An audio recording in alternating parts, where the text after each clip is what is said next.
Mario toy. It walks, it talks, it says... Mamma mia. Each one comes in its own crystal ball. Collect one, collect them all. Be the first one on your block to own the amazing new mini Mario toy. Hurry before they're all sold out. Hurry, buy one, buy them all. Buy them all. Buy them all. Buy them all. I bought them all. Mario and Donkey Kong, a classic video game rivalry. They've been around basically from the beginning of video games. In 1981, Nintendo made a name for themselves in the video game industry with the arcade cabinet Donkey Kong. Nintendo wasn't doing too hot with their most recent arcade cabinet, so they called in Mr. Miyamoto to fix it. And he came up with Donkey Kong, a game where a carpenter named Jumpman, who needs to jump up a construction site to save his girlfriend Pauline while climbing up ladders and hopping over barrels just to take down Donkey Kong. Then down the line we got a couple more arcade games like Donkey Kong 2 and stuff like that. Then in 1994, Donkey Kong 94, which was a Game Boy puzzle platformer, came out. This game starts right out like the classic Donkey Kong, then spins off into its own neat little experience. It is a ton of fun, but I'm going to go a lot deeper into that one a different time. Today I'm here to talk about its sequel, Mario vs. Donkey Kong.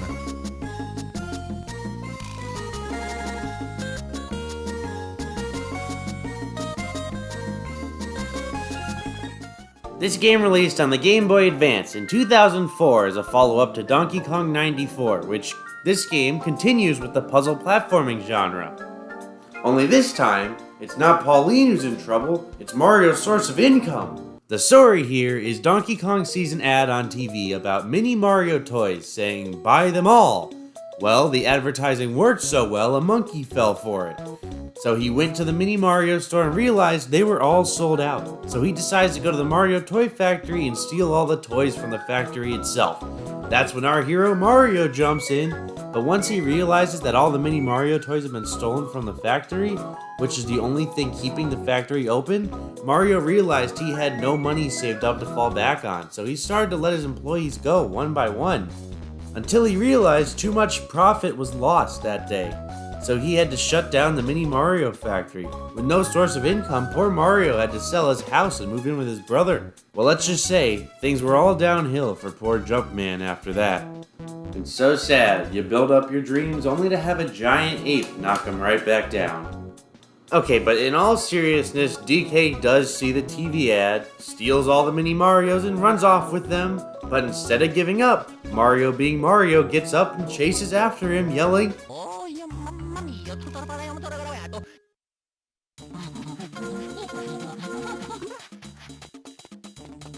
Let's get going.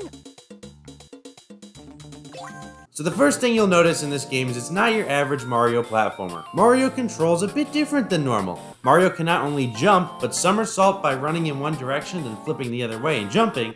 He can also handstand, which saves you from objects falling from above, and if you jump after a handstand, you'll gain a bit more height. But then if you jump as soon as you land from that jump, you'll go even higher. And, reminiscent of Mario 2, you can pick up and throw certain objects, which can come in handy. All of these will be utilized in gameplay, which is great. This moveset is actually important. Now, let's talk about the levels themselves. Each level is set up pretty similar. Donkey Kong runs into the locked door, leaving behind 5 things. A key, which you'll need to unlock the door and proceed. Then, once you enter that door, you'll need to locate the Mini Mario toy Donkey Kong dropped. And along with that, on your way, you'll see 3 different presents, a red one, a blue one, and a yellow one. Those are the final items that Donkey Kong dropped. Grab all 3 of these presents, and you get to play a little bonus game for some extra 1-ups. Once you grab the Mini Mario toy, you complete the stage, and you get on out of there after the rest of them. So yes, all Mario games have that central idea of each level, which is pretty simple. Get to the end of the level, and this one's no different. Get to Mini Mario.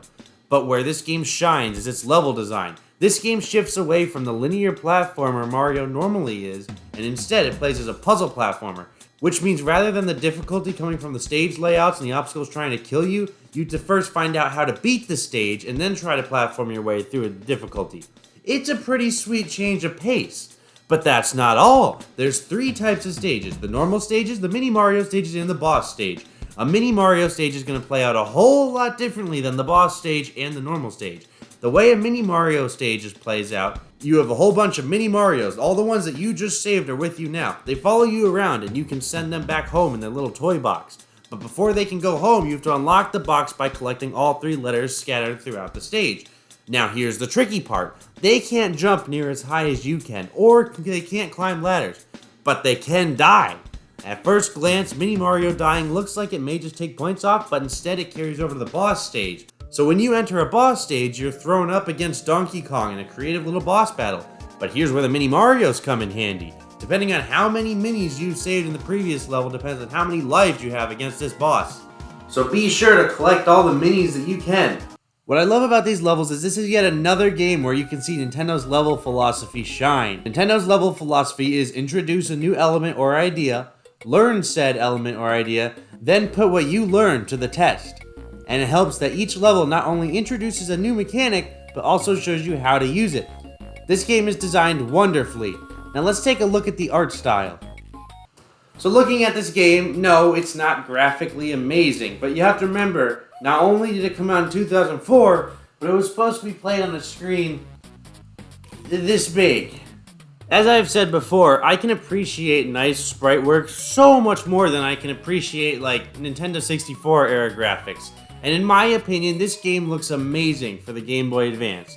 Not only does Mario move so fluently, but he looks modern too. Everything may be only a few pixels, but they all look so bright and lively. This game looks very shiny, and what I mean by that is look at Mario's hat. His hat is basically reflecting the sun. This art style will continue throughout the rest of the Mario vs. Donkey Kong series. Which is good, because I like this art style. After that, I would like to mention that this game isn't easy. Now, no, it's not hard, but it's not easy. Some of the puzzles can get kinda tough, and each level is timed, so it might cost you a couple lives trying to figure out what exactly to do. And if you know me, I like a challenge in my Mario games.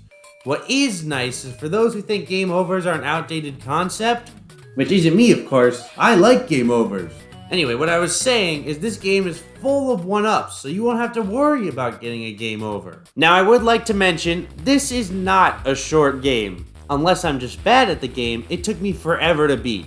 It took me forever to get through Worlds 1 through 6. Now, I don't know about anyone else, but once I got to World 6, it did kind of feel like it was dragging on.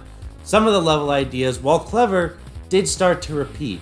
And the ones that I feel like weren't repeating ended up being more of a patience test, and I am not a patient person.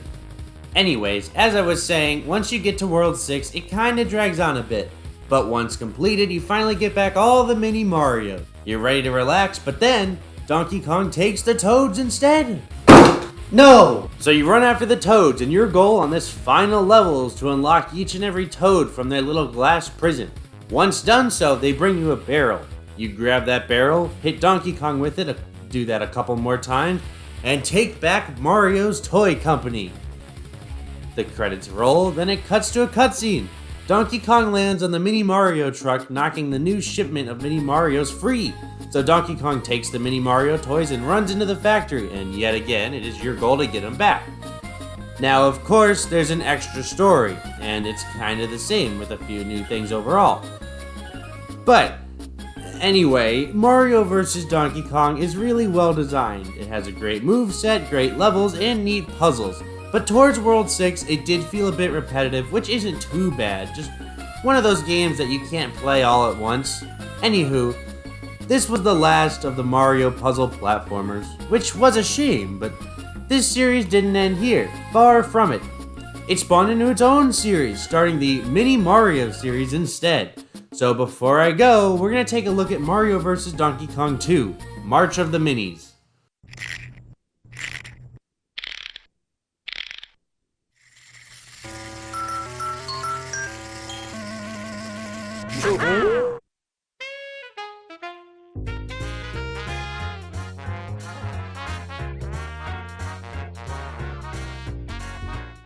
Mario vs. Donkey Kong 2, March of the Minis is the sequel to Mario vs. Donkey Kong on the GBA. Being the sequel, you'd expect it to play pretty similar to the first one, right?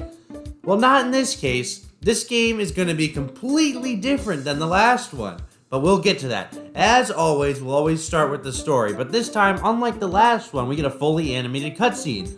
Not only that, but it introduces 3 new mini toys. We got Toad, Donkey Kong, and Princess Peach. Despite there being a mini Princess Peach toy, she is nowhere to be found in the game. Instead, we get to see Pauline, who is hosting the grand open of Mini Mario World with Mario. And of course, Donkey Kong is there to see the ceremony. DK and Mario both offer Pauline a mini toy at the same time. She accepts Mario's mini toy, which infuriates Donkey Kong. In his rage, not only does he destroy some of the mini Mario toys, but he steals Pauline and runs into the elevator. Mario runs after them, but is soon as stopped by the elevator door. While Mario's waiting for the elevator, he realizes instead of doing all the work this time, he'll just make his little toys do it. Which gets us to the gameplay. When I say the gameplay is completely different, believe me, I mean the gameplay is really different. Now you can, quote, control the mini Marios. And by that, I mean the challenge here is going to be interacting with the environment around you rather than platforming on it. The mini Mario toys are activated by a tap on the touchscreen. Once they're tapped, they'll start moving on their own, and it's your job to direct them away from danger. No, little buddy, turn around, don't fall off. While keeping them alive, you're also trying to direct them to the door at the end of each level. Normally you have to solve a neat little puzzle before getting to the door. At the end of each level, you'll get a star rating spanning from bronze to silver to gold. And to get a better score, you have to not only collect everything on the stage, but make sure every mini Mario is in constant motion and that they all make it to the door. You'll notice that in each level you start with more than one mini Mario. The more minis you keep alive, the more points you get. But the level doesn't end if you lose one. As long as you don't lose all your minis, you can keep going. But once you lose all your minis, it's game over. And that's when you're greeted with the game over screen, with a mini Mario making a bunch of noises as they sleep. And if you wait long enough on this screen, the audio will start playing all at once for some reason, and you end up getting this masterpiece.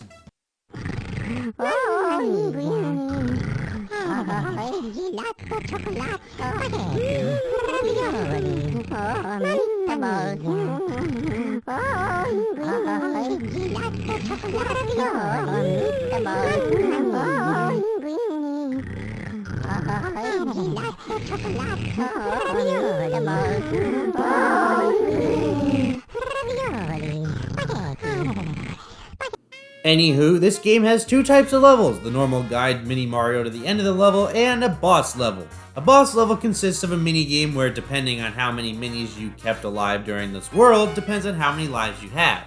Kinda like the last game, so keep your minis alive. Then to fight Donkey Kong, you're normally thrown into a mini game with a cannon and you gotta shoot the minis at him or something else and hitting Donkey Kong. Hey, it's all the same. Now, this game was meant to really show what the DS stylus can do, and it does, but the game itself is one of those pick up and play games. I can't really sit through and play this game in one sitting like I can most Mario games. To fully enjoy this game and not ruin it for yourself, don't try to beat it from start to finish. But if you're looking to flex that creative muscle, this game does have a level editor. There's not a whole lot to say about it because it's exactly what it sounds like, a level editor. But you pick a theme, you throw out some blocks, enemies, and build it, and it works. It's easy to be used, and anyway. Level editor, back to the main game. This game, along with the rest of the series, is constantly throwing new things at you, from pipes to conveyor belts. There's a ton here to shift the gameplay. Finally, we get to the end cutscene. Mario gets to the top floor where he finds Pauline relaxing. Donkey Kong is sad, but then everybody makes up. They all have mini Mario toys. Pauline likes Donkey Kong's. Whatever, happy ending. Happy ending. Good for them. Now, normally if I really want to take a good look at these, I would make two different videos, but I honestly didn't have enough to say about Mario vs. Donkey Kong 2. It's a shift from the platformer to puzzle game, and it's kinda rough. I'm not gonna say it's bad, far from it. It kind of ruined it for me that I've played it from start to finish. Don't do that. Don't play it from start to finish. It's a lot of fun if you go and play it like maybe a couple levels and then quit. But sitting down and playing through the whole thing from start to finish, all the levels tend to blend together, all the new mechanics go over your head, and honestly, I was just kind of disappointed. Probably because I played it straight through. And again, it's far from a bad game. It's designed pretty good, just take it slow and enjoy it, unlike I did. Don't make the same mistake I did. Now here's the real question. If you're gonna play one of the two, which one is better? And no, don't worry, you're gonna be quite surprised with this answer.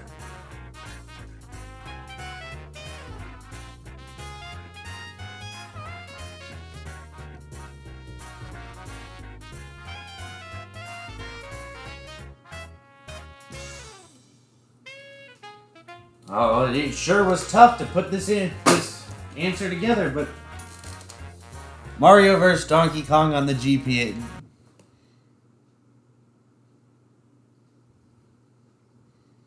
You know, I had gone through most of this video without messing up my lines. It had been a really good night. But after sitting through and playing 3+ hours of Mario vs. Donkey Kong 2, March of the Minis, I'm not even going to go back through and cut this out. I'm going to throw this raw footage in just like I found it. This was a joke about Mario and Donkey Kong being... I don't even know what this joke is. My brain is dead. Well, that's all I got for tonight.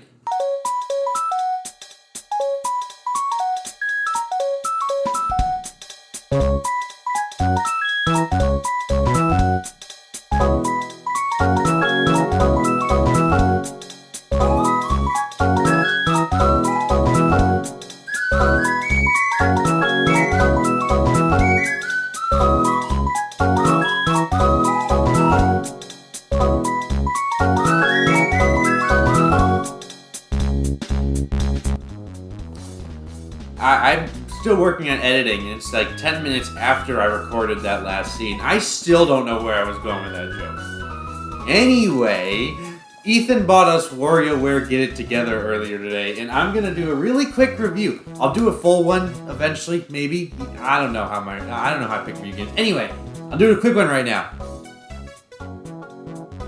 It's pretty good. I win!